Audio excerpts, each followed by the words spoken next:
Kami mahasiswa program studi pendidikan guru sekolah dasar Universitas Nusantara kelas 2F semester 2. Di sini kami ditugaskan untuk mewawancarai Kakak selaku ketua BMN. Jadi kami sudah siapkan pertanyaan untuk mengenai implementasi nilai-nilai Pancasila sebelumnya bagi seluruh rakyat Indonesia. Ini pada intinya. Yang kemudian tadi saya bicara bahwa harapan terhadap pemerintah membuat kebijakan itu kemudian terhadap masyarakat. Ya kita harus memberi edukasi dan pandangan-pandangan terhadap bagaimana menjalankan Pancasila di kehidupan kita sehari-hari. Pertama saya melihat bahwa nilai kejujuran, kedisiplinan, waktu dan lain sebagainya. Kita melihat bahwa mahasiswa juga sering datang terlambat. Tetapi bagaimana kita coba dengan menjalankan nilai Pancasila, mari mulai dengan perlahan dari hal-hal kecil yang seperti itu menjadi satu komitmen dan kita menunjukkan integritas bangsa dan menjamin eksistensi bangsa Indonesia.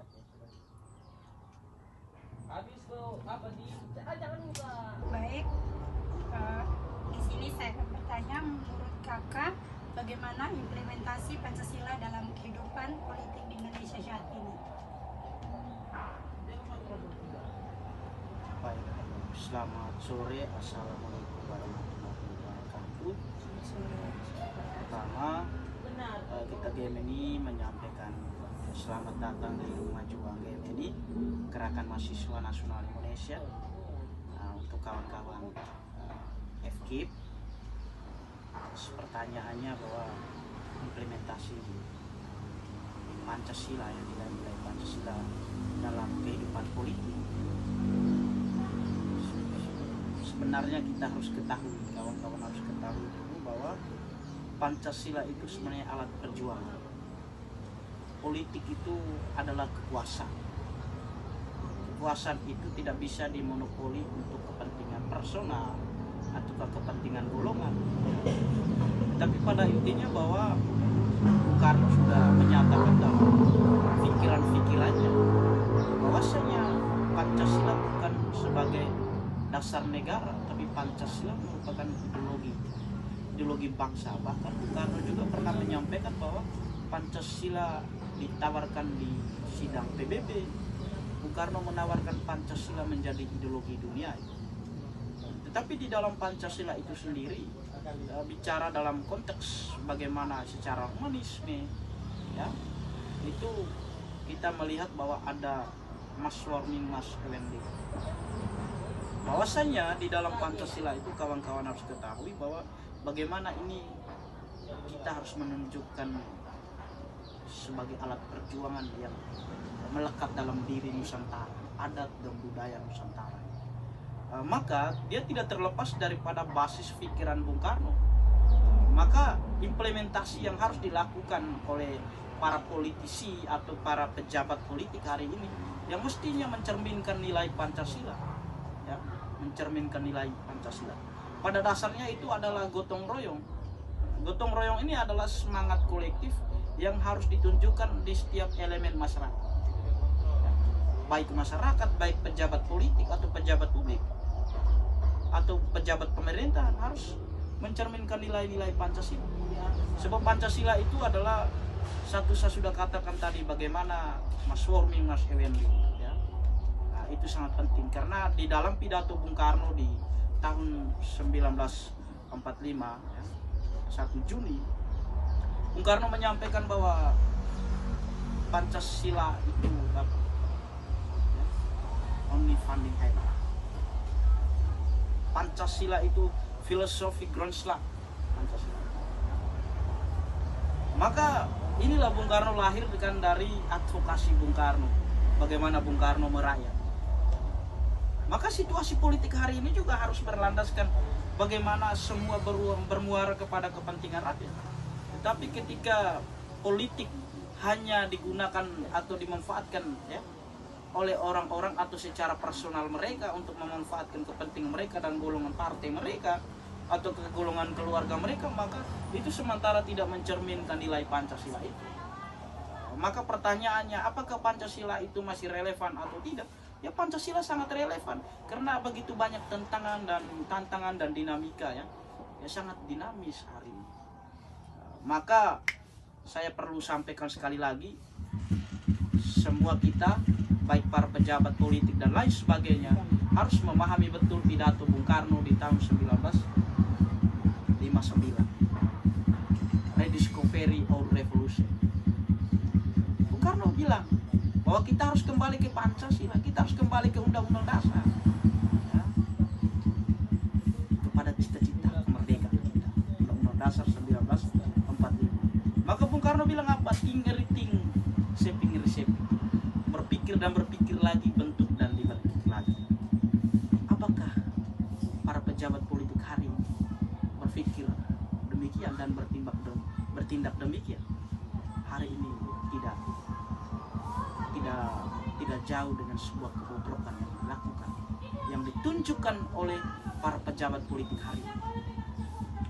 Maka kawan-kawan harus betul-betul memahami Pancasila bukan sekedar dasar negara, tetapi menjadi ideologi dunia, ideologi negara. Karena apa? Kita bisa bertindak atau kita bisa memenuhi kesejahteraan, keadilan, itu harus menjalankan Pancasila ini. Ketika saya sebagai politisi atau politisi siapapun, para politik siapapun, dia harus menjalankan segala sesuatu harus menggunakan Pancasila. Ketika dia bicara soal perut, ekonomi, berdikari dalam bidang ekonomi. Ketika dia bicara bagaimana masyarakat harus mampu berpikir kritis, masyarakat harus mampu masyarakat harus mampu meramu dan memberi rekomendasi kepada pemerintah. Itu yang dinamakan bahwa mereka berdaulat dalam bidang politik. Tetapi ketika bicara dalam konteks ekonomi dan politik, maka masyarakat tidak terlepas dari adat dan budaya yang ada di dalam Nusantara. Maka di dalam Trisakti Bung Karno itu dinamakan yang ketiga itu ketuhanan dalam kepribadian. Ini yang sewajarnya harus kawan-kawan meresapi, mencerna baik dan mempelajari soal Pancasila itu. Maka kami sebagai orang GMNI, kami sangat berbangga dengan Bung Karno yang pernah menawarkan Pancasila is Marhaenisme, Marhaenisme is Pancasila. Karena itu menjadi sebuah ideologi yang untuk menjadi batu loncatan pijakan untuk kita agar kita mampu berjuang.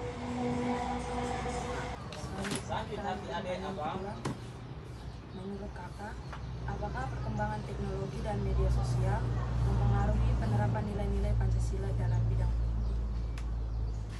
Baik, sebagai kader GMNI kita di mana di tempat ruang-ruang otoritas kita harus melihat dalam dua sisi terhadap teknologi dan perkembangan globalisasi digital. Hari ini kita cukup diberi tantangan yang begitu kuat terhadap Pancasila. Karena apa? Hari ini teknologi sangat-sangat merusak tatanan bangsa dengan menggunakan kepentingan lalu melalui agitasi propaganda agar memecah belah bangsa. Ini sangat mendesak bahwa Pancasila sangat karena tidak ada golongan-golongan nasionalis. Ada sih sebenarnya golongan-golongan nasionalis seperti kita, yang kemudian kita juga masih punya kendala. Karena apa? Karena gejolak dan pengaruh global terlalu besar. Contoh ketika kita melihat dokumenter Pesta Babi yang kemudian kian menjadi isu marak isunya yang kemudian luar biasa kemudian seolah-olah bahwa kita di satu negara ini melakukan sebuah penindasan atau pemerintah melakukan sebuah penindasan di situ. Tetapi di sisi bagaimana bicara dalam konteks Pancasila, maka kami GM ini bicara bahwa Pancasila mengalami tantangan hari ini. Ya. Karena kita dipropaganda bahwa kita berbenturan dengan saudara kita di Papua, bahwa pemerintah melakukan eksploitasi sumber daya di situ. Tapi sebenarnya itu ketika kita mau melihat realnya, ini sementara pemerintah menjalankan Pancasila sebenarnya. Mengapa demikian? Ya, karena pada dasarnya itu adalah pembangunan dan perluasan, ya, pembangunan di Papua itu adalah bagaimana Indonesia itu harus menjadi lumbung dan Papua itu menjadi lumbung pangan di situ. Tetapi itu menjadi satu isu dan satu ketakutan bagi bangsa Eropa. Kemudian ketika nanti kita menghadapi peperangan, kita punya kekuatan logistik dan lain sebagainya, maka mereka menggenjot masuk lewat NGO untuk bagaimana membuat dokumenter dan mengadvokasi di situ. Tetapi pada dasar yang harus kita lihat di dalam perjuangan di tahun 1961 dan tahun 1962, Bung Karno memperjuangkan bagaimana merebut Irian Jaya. Kenapa? Pengaruh Barat itu bagaimana mereka mau ambil rempah-rempah di Papua untuk menjajah dan memerdekakan Papua. Tetapi Bung Karno mereka dengan lobby dan diplomasi mereka terhadap Presiden Uni Soviet pada waktu itu, kemudian sampai dengan kirim pesawat tempur dan kapal selam dan lain sebagainya sampai dengan kita ya merdeka, ya. Dan kita memiliki Papua. Papua masuk di dalam Indonesia. Nah, lalu kenapa hari ini kita di begitu agitasi propagandanya bahwa pemerintah eksploitasi besar-besaran di sana. Tapi pada intinya bahwa ada satu substansi yang kemudian masyarakat tidak memahami, bahwa bangsa Barat memasuk lewat NGO untuk mempropagandai massa agar negara ini begitu ricu dan pecah belah. Ya. Maka Pancasila itu sangat utuh, yaitu nasionalisme dan internasionalisme. Ini yang harus kawan-kawan resah. Tantangan kita begitu besar. Nah. Kemudian mungkin ada kekeliruan pemerintah terhadap bagaimana menjalankan Pancasila. Itu ketika mereka tidak memberikan sebuah keadilan kepada masyarakat Papua dalam konteks membeli lahan 1 hektar dengan 300.000, itu ketidakadilan yang dirasakan di situ. Tetapi solusi ya ideal itu seperti apa? Apa yang harus dilakukan NGO atau orang-orang yang mengadvokasi di situ? Semestinya mereka harus mengadvokasi itu secara mengakar. Kemudian mereka merekomendasikan pemerintah. Pertama ada penolakan di situ. Kami tolak bahwa 1 hektar dengan 300. Maunya harus begini, walaupun semua bermuara kepada kepentingan negara kesatuan Republik Indonesia. Tetapi pada dasarnya kita tidak terlepas dari apa? Berdikari dalam bidang ekonomi dan berdaulat dalam bidang politik. Ya. Ketika mereka mendapatkan hanya sebatas 300.000, artinya mereka tidak mampu dikatakan bahwa mereka berdaulat di situ. Apalagi ketika kita bicara bagaimana penggusuran, kemudian lahan masyarakat, hutan masyarakat, itu kita bicara dalam konteks ketuhanan, dalam kebudayaan. Ini yang di dalam Trisakti bukan. Maka di dalam pikiran-pikiran game ini kita ada 2 pandangan, ya.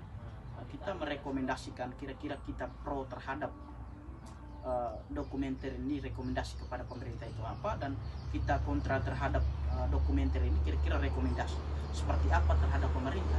Karena sebagai mahasiswa yang punya intelektual, kita tidak bisa hanya satu pihak, ya, atau satu pandangan. Kita harus secara profesional dan secara objektif dalam memilih dan menentukan sikap kepada sebuah kebijakan atau kebijakan apa yang bermuara pada apa, nilai-nilai Pancasila.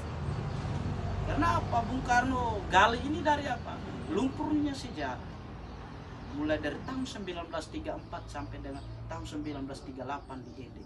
Kemudian Bung Karno dibuang kemana? Di Bengkulu. Tapi sebelumnya itu Bung Karno ditahan di Sukamiskin, dia kemudian ke Bensai.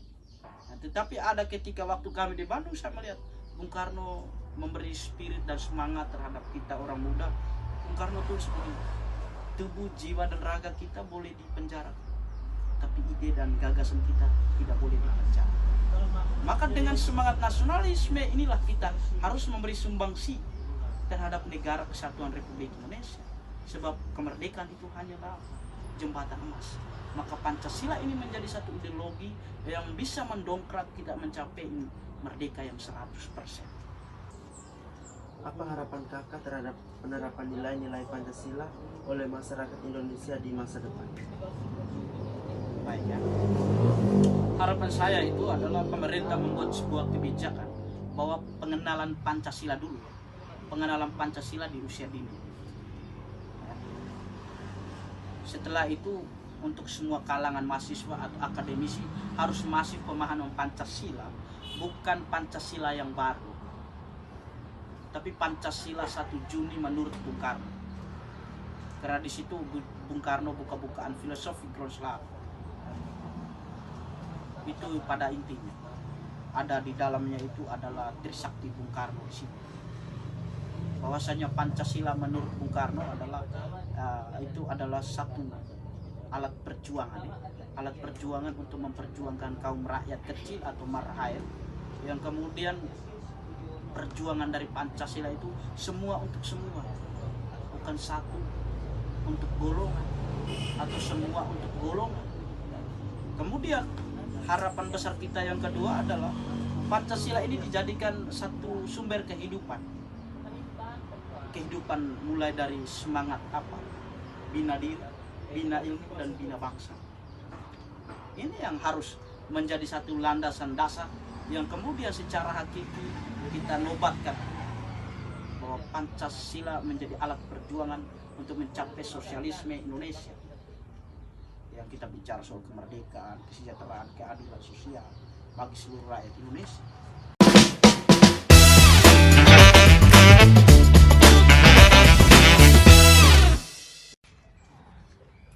Selamat siang Ibu, selamat siang.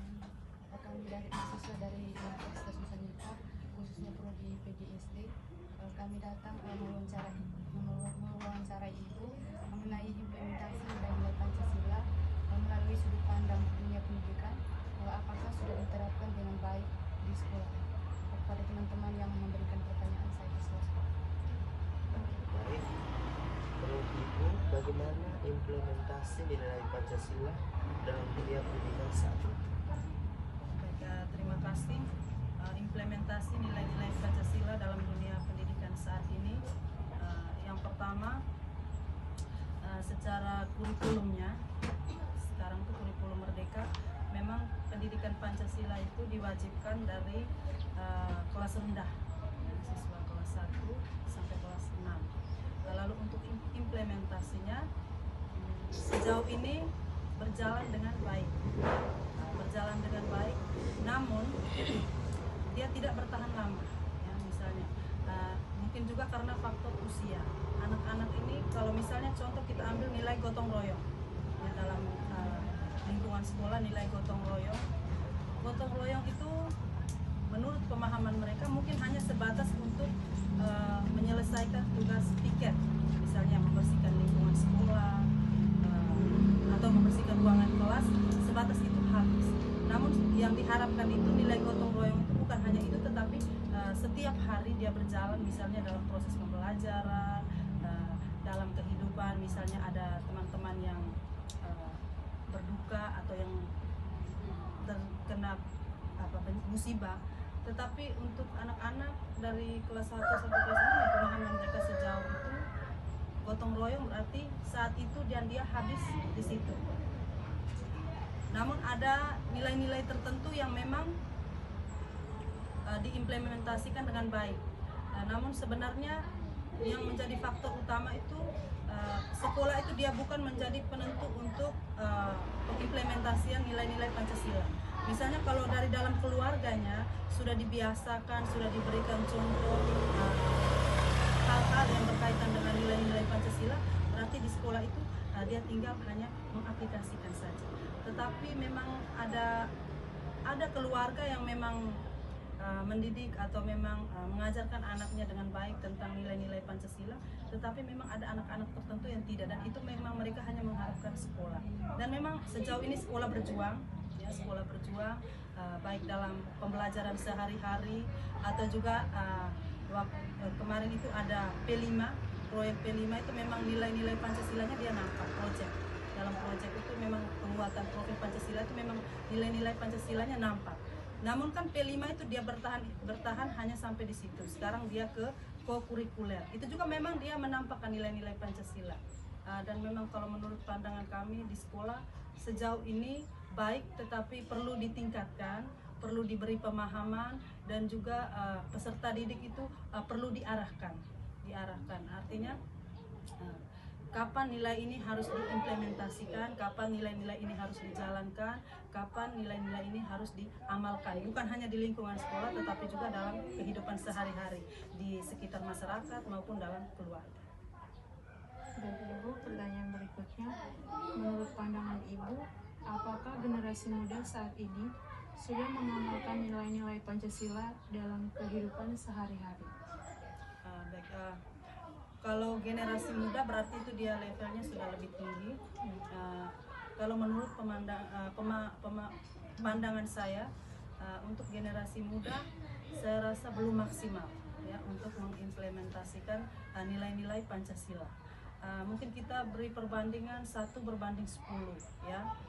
Mungkin ada orang-orang tertentu yang dia mengimplementasikan nilai-nilai Pancasila dalam kehidupan sehari-harinya dengan baik. Tetapi ada orang muda yang mungkin dia tidak tahu apa itu nilai-nilai Pancasila, dia tidak pernah mengimplementasikan dalam hidupnya. Dia nyaman dengan apa yang dia buat, apa yang dia lakukan sekarang. Mungkin juga hal itu juga mungkin karena kurangnya pemahaman tentang nilai-nilai Pancasila, tentang pengamalan nilai-nilai Pancasila dalam kehidupan sehari-hari. Atau juga memang kalau kita lihat orang muda kita ini sebagian besar itu drop out ya. Mungkin yang memahami nilai-nilai Pancasila mungkin orang yang punya pendidikan ya, anak-anak SMP, SMA ataupun yang kuliah. Tapi kalau yang dia putus sekolah di SD itu dia tidak tahu dia mau mengimplementasikan nilai-nilai Pancasila itu seperti apa. Tetapi ada hal-hal tertentu yang tanpa dia sadari bahwa dia mengimplementasikan nilai-nilai Pancasila itu. Misalnya kita beri contoh, ada tetangga atau warga, misalnya ada yang meninggal dunia, itu mereka bergotong royong, bekerja sama, misalnya menggali kubur atau membangun tenda, pokoknya untuk memperlancar segala urusan itu. Mungkin sejauh ini seperti itu. Baik Ibu, dari pengalaman Ibu sendiri, apa tantangan terberat dalam mengajarkan nilai-nilai Pancasila pada peserta didik di era digital saat ini?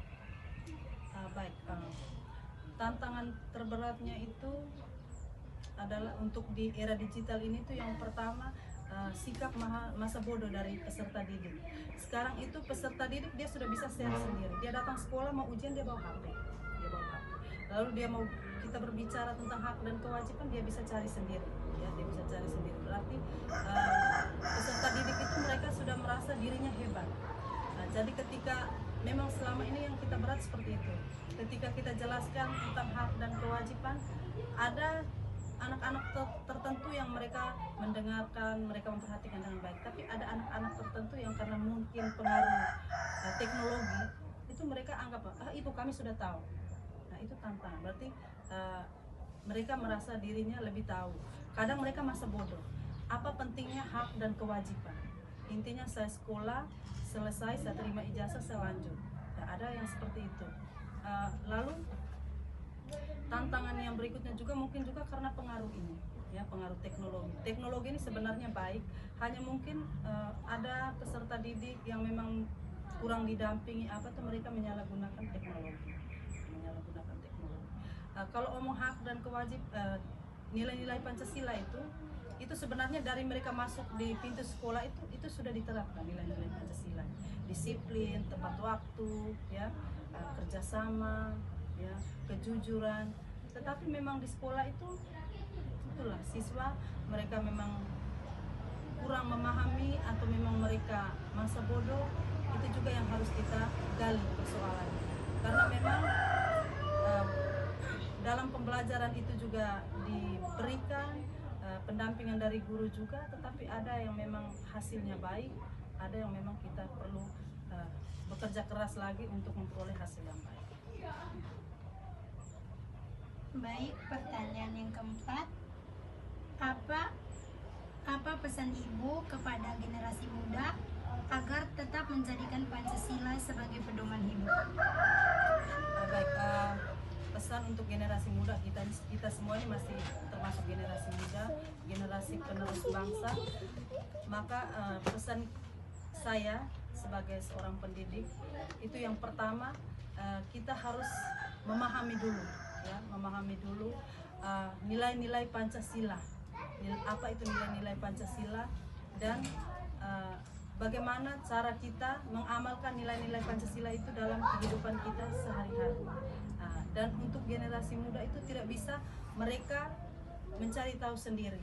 Mungkin ada tokoh-tokoh tertentu, misalnya dari pemerintah atau dari tokoh masyarakat, ya, atau tokoh agama, itu mereka perlu merangkum atau mengumpulkan orang muda itu, lalu bisa juga mensosialisasikan tentang nilai-nilai Pancasila. Saya rasa kalau nilai-nilai Pancasila itu kita amalkan dengan baik dalam kehidupan kita sehari-hari, itu saya rasa kehidupan kita bersama tetangga atau masyarakat di sekitar itu pasti aman. Lalu mungkin juga generasi muda ini sebagian besar itu yang drop out atau yang tidak memperoleh pendidikan.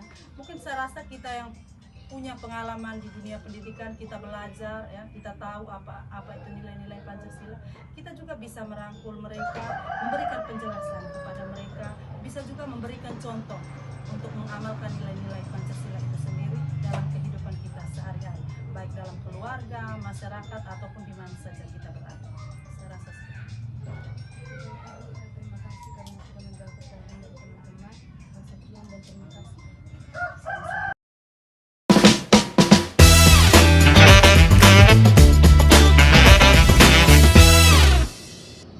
Baik, pertanyaan pertama, bagaimana peran tokoh agama, khususnya suster, dalam membantu masyarakat mengamalkan nilai-nilai Pancasila?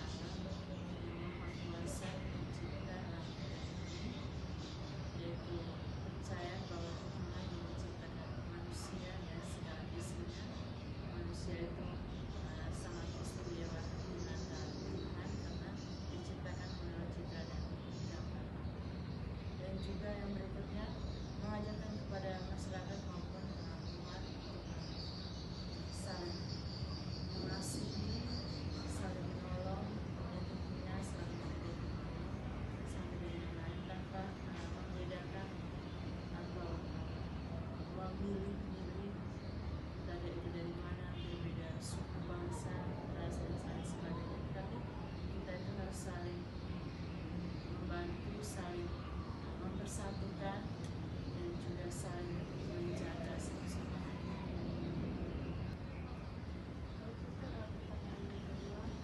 Apakah nilai-nilai Pancasila sejalan dengan ajaran agama yang disebut dalam? Pertanyaan kedua itu bagus sekali, karena memang kedua-duanya ini nilai Pancasila ataupun nilai agama itu tidak beda, namun saling berkaitan. Karena apa? Nilai-nilai Pancasila mengajarkan kita percaya kepada Tuhan, saling bergotong royong, saling memanusiakan manusia, kemudian ada saling memberikan keadilan kepada orang-orang yang kadang-kadang tidak sama, tetapi kita tuh saling bersatu hati, tidak membeda-bedakan siapa,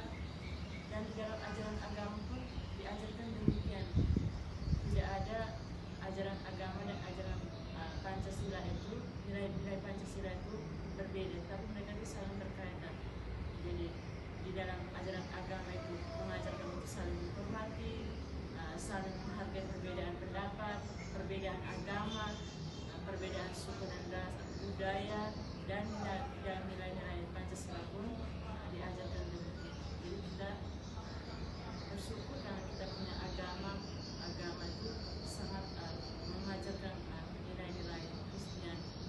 Demikian pun nilai-nilai Pancasila. Dan kita pertanyaan berikutnya, apa pesan dan harapan siswa bagi generasi muda agar tetap mengamalkan nilai-nilai Pancasila dalam kehidupan sehari-hari?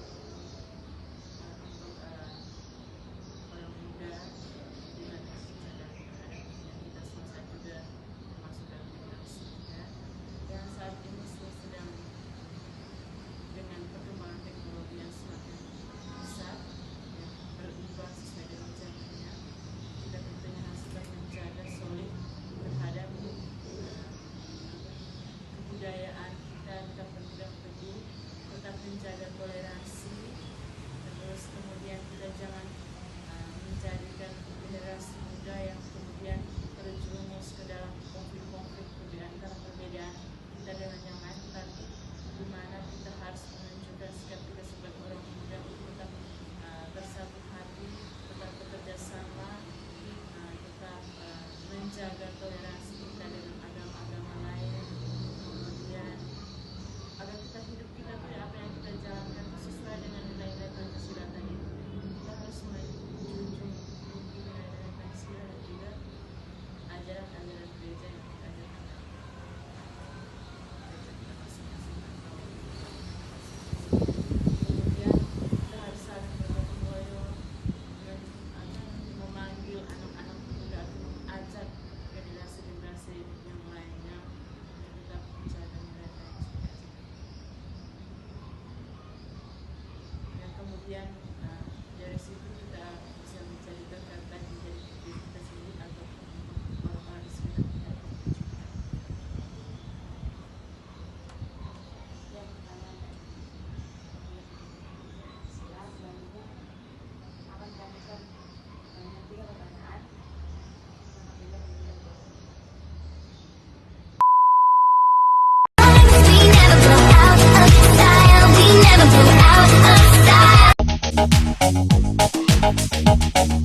Dale a tu cuerpo alegría Macarena, que tu cuerpo es para dar la alegría y cosas buenas. Cuckoo gaga. Cuckoo gaga.